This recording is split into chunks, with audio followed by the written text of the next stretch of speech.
السلام علیکم ناظرین، آپ دیکھتے ہیں ہم لوگوں کے مسئلے مسائل پہ بات کرتے ہیں اور ہم ہمیشہ اپنے معاشرے کی عکاسی کرتے ہیں ان بہنوں کے حالات پہ جو ایسے وقت و حالات سے گزر رہی ہوتی ہیں اور ان کی مشکلات کیا ہوتی ہیں۔ تو آئیے اس بہن کے مسائل کو جاننے کی کوشش کرتے ہیں۔ السلام علیکم۔ وعلیکم السلام۔ اچھا بہن، آپ مجھے بتائیے، آپ نے بتایا کہ آپ ایک کالج میں پڑھتی تھیں، وہاں کے اوباش لڑکوں نے آپ پہ تیزاب پھینکنے کی کوشش کی، یہ سب ماجرا کیا ہے؟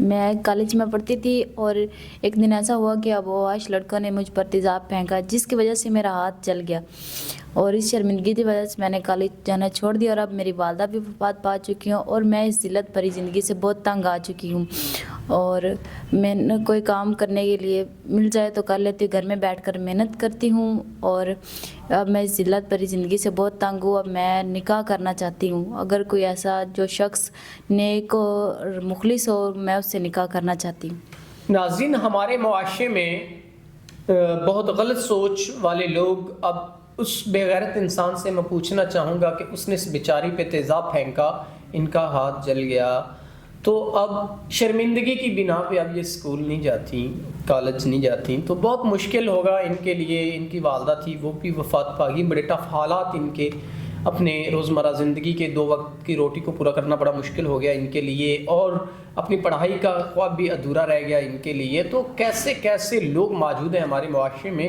جو اپنے وسائل کی وجہ سے، اپنے مسائل کی وجہ سے اتنا پریشان ہیں جس کی کوئی لیمٹ نہیں ہے۔ تو بہن نے نکاح کا پیغام دیا کہ اگر کوئی اچھا انسان جو ان کے معاملات زندگی، ان کے ضروریات زندگی کو پورا کرے تو یہ نکاح کر لیں گی۔